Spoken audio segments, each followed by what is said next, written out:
अस्सलाम वालेकुम स्टूडेंट्स, कैसे हो आप सब। I am sir Shaukat Abbasi and you are watching my official YouTube channel sir Shaukat Abbasi. तो आज हम बात करेंगे statement of cost of goods sold. एक चीज़ होती है हमारे पास इनकम स्टेटमेंट, जो मैंने आप लोगों को पहले भी बताया है। जनरल के बाद अकाउंटिंग में सबसे ज़्यादा इंपॉर्टेंट टॉपिक है income statement and balance sheet. तो इनकम स्टेटमेंट का एक पूरा फॉर्मेट होता है, उस फॉर्मेट का एक हिस्सा होता है कॉस्ट ऑफ गुड्स सोल्ड। उस फॉर्मेट के अंदर 3-4 एरियाज़ होते हैं। ऑपरेटिंग एक्सपेंस का एरिया होता है, नेट परचेजेस का एरिया होता है, नेट सेल्स का एरिया होता है, और एक एरिया होता है जो सबसे मुश्किल होता है समझना, cost of goods sold. Cost of goods sold कहते हैं जो माल बेचा उसकी कीमत। आसान लफ्ज़ों में आपको बताता हूँ। ये पेंसिल है, ठीक है। ये पेंसिल आपने 500 रुपये की ख़रीदी है, बेची है 700 रुपये की। आपने ख़रीदी कितने की? 500 रुपये की ना, तो 500 रुपये इसकी कॉस्ट ऑफ गुड्स सोल्ड है, सही है। जितने की आपने चीज़ ख़रीदी होती है वो आपकी कॉस्ट ऑफ गुड्स सोल्ड होता है, सही है। जो माल बेचा उसकी कीमत। अब वो निकलती कैसे है, फाइंड आउट कैसे होती है, उसे मालूम कैसे किया जाता है? तो देखें, 3 स्टेप्स हैं इसकी। Opening inventory, add purchases minus ending inventory. Opening inventory, add purchases minus ending inventory. Opening inventory होती है वो माल जो साल के शुरू में हमारे पास मौजूद होता है। एंडिंग इन्वेंट्री होती है वो माल जो साल के आखिर में होता है।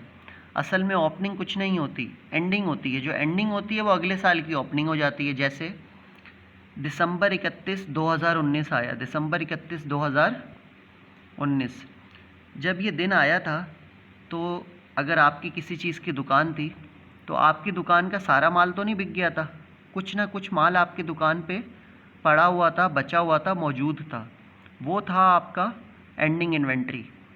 और जैसे ही अगला दिन आया 1 जनवरी 2020, वो हो गई आपकी ओपनिंग इन्वेंट्री। जो एंडिंग इन्वेंट्री होती है अगले ही दिन 1 जनवरी 2020 आया तो वो आपकी क्या बन गई? ओपनिंग इन्वेंट्री बन गई, ठीक है। जो एंडिंग होती है वही हमारी ओपनिंग होती है। जो दिसंबर 31 की होती है वो एंडिंग होती है, जो जनवरी 1 की होती है वो ओपनिंग होती है। यहाँ पे 2 बातें आप समझें। एंडिंग इन्वेंट्री को क्लोजिंग इन्वेंट्री भी कहते हैं, ठीक है। या अगर लिखा हो इन्वेंट्री, सिर्फ इन्वेंट्री लिखा हो और उसके आगे डेट लिखी हो दिसंबर 31, तो वो एंडिंग इन्वेंट्री होगी। ओपनिंग इन्वेंट्री को बिगिनिंग इन्वेंट्री भी कहते हैं। या इन्वेंट्री के आगे तारीख लिखी हो 1 जनवरी 2000 कोई भी ईयर हो, तो वो हमारी ओपनिंग इन्वेंट्री होती है, जो 1 जनवरी को होती है, या 1 मार्च को होती है, 1 अप्रैल को होती है, 1 जून को होती है, वो हमारी ओपनिंग इन्वेंट्री होती है। अच्छा, ये वैल्यूज सवाल में दी हुई होंगी। ओपनिंग इन्वेंट्री, ऐड परचेजेस, तो आता है मर्चेंडाइज अवेलेबल फॉर सेल, ये माल बेचने के लिए मौजूद है। लेस करते हैं एंडिंग इन्वेंट्री, तो आती है कॉस्ट ऑफ गुड्स सोल्ड। ये 3 कॉलम बनेंगे, 1 कॉलम, 2 कॉलम, 3 कॉलम। ये 3 कॉलम मैं आपको क्यों बता रहा हूँ, असल में मेरा मकसद आपको इनकम स्टेटमेंट समझाना है। तो ये 3 कॉलम होते हैं। पहले कॉलम में वर्किंग होती है नेट परचेजेस की, वो हम इनकम स्टेटमेंट में सीखेंगे, वो हमारी अगली वीडियो होगी। पहले हमें क्या सीखना है, सिर्फ और सिर्फ कॉस्ट ऑफ गुड्स सोल्ड। अगर आपको ये आ गई तो आपको समझे इनकम स्टेटमेंट बनाना आ गई। उसकी खैर मैं अलग वीडियो बनाऊंगा प्रॉपर। तो देखें, एक बात मैं आपको और बताऊं हेडिंग के बारे में। हेडिंग आएगी 3 स्टेप में। पहले स्टेप में आएगा कंपनी का नाम, दूसरे स्टेप में आएगा statement of cost of goods manufactured, statement of cost of goods sold. तीसरे स्टेप में आएगी date for the period ended, जो भी डेट होगी वो डेट आएगी, ठीक है। तो ये है हमारी कॉस्ट ऑफ गुड्स सोल्ड निकालने का तरीका। कॉस्ट ऑफ गुड्स सोल्ड निकालने का एक और मेथड भी है। वो मेथड कब अप्लाई होता है, जब सवाल में परचेजेस में वर्किंग हो। वो मेथड कब इस्तेमाल होता है, जब सवाल में परचेजेस में वर्किंग हो। तो देखें, कभी ऐसा भी होता है कि परचेजेस में वर्किंग होती है तो फिर इस तरह से कॉस्ट ऑफ गुड्स सोल्ड निकलती है। इसलिए मैं आपको बता रहा था 3 कॉलम है। कभी वर्किंग नहीं भी होती तो फिर ये पहला कॉलम यूज़ नहीं होगा, वरना पहला कॉलम हमेशा कब यूज़ होगा, जब वर्किंग होगी, ठीक है। देखिए, असल में होता ये है, मैं आपको करके दिखाऊं। ये बनते हैं कॉलम।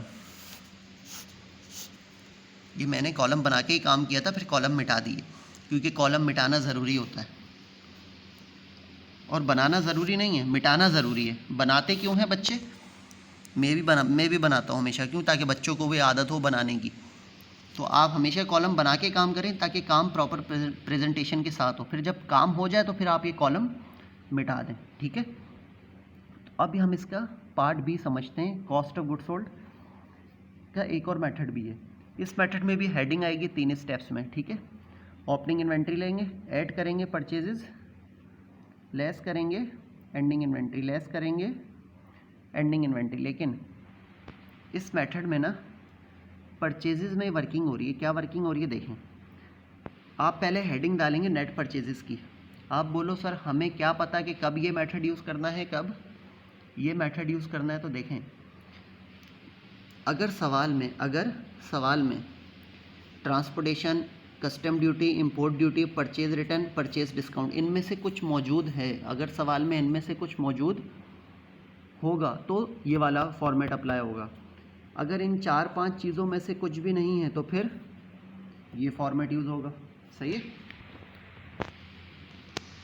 तो अब आप देखें, आप लेंगे नेट परचेजेस की हेडिंग डालेंगे, फिर लेंगे परचेजेस, ऐड करेंगे ट्रांसपोर्टेशन, ऐड करेंगे custom duty, import duty, less करेंगे, माइनस करेंगे परचेज रिटर्न एंड अलाउंस, और फिर माइनस करेंगे परचेज डिस्काउंट, ठीक है। तो आ जाएगा नेट परचेजेस। ओपनिंग इन्वेंट्री में नेट परचेजेस ऐड करेंगे तो आ जाएगा, फिर उसके बाद सेम है merchandise available for sale. Less करेंगे एंडिंग इन्वेंट्री तो आ जाएगी कॉस्ट ऑफ गुड्स सोल्ड, इसको आपने लास्ट कॉलम में लिखना है।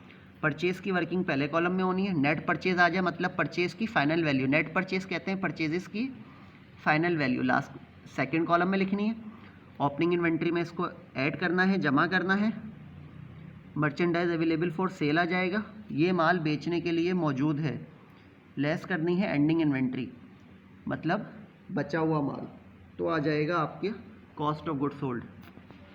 देखें, मुझे पता है कि 50% बच्चों को समझ नहीं आया होगा। उसकी 2 वजूहत हैं। उसकी पहली वजह तो ये है कि बच्चों को यही नहीं पता होता कि कस्टम ड्यूटी क्या है, इंपोर्ट ड्यूटी क्या है, ट्रांसपोर्टेशन क्या है। उनकी बेसिक कॉन्सेप्ट ही क्लियर नहीं होते, तो उन्हें ये नाम ही अजीब अजीब लग रहे हैं। उसका दूसरा रीज़न ये है, तो पहले रीज़न का हल क्या है कि आप अपनी बेस मजबूत करें। कैसे? मेरी जनरल की वीडियोस देख के, बेसिक अकाउंटिंग की वीडियोस देख के। तो और दूसरा रीज़न ये है कि अभी ये फॉर्मेट है, फॉर्मेट में पूरी तरह बात समझ नहीं आती। इंशाल्लाह पूरी तरह बात समझ आएगी जब मैं आपको इसके सवाल करवाऊंगा और उसका रिस्पांस आप लोग मुझे बताएंगे कैसे। आप लोगों से मुझे उम्मीद है आप लोग इसके फिर मुझे सवाल करके चेक करवाएंगे।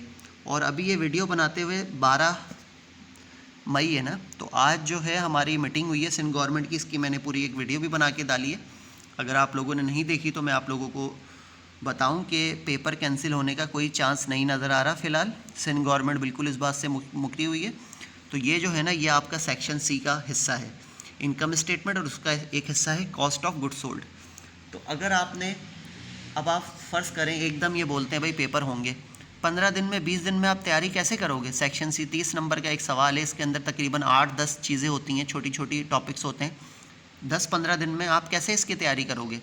फिर आपको पता है कराची के हर कोचिंग में 3 दिन क्लास होती है, तो 3 दिन में आप कैसे तैयारी करोगे? तो मेरे बच्चों इसको समझो, आप लोगों को अंदाज़ा नहीं है कि ये कितनी इंपॉर्टेंट चीज़ है।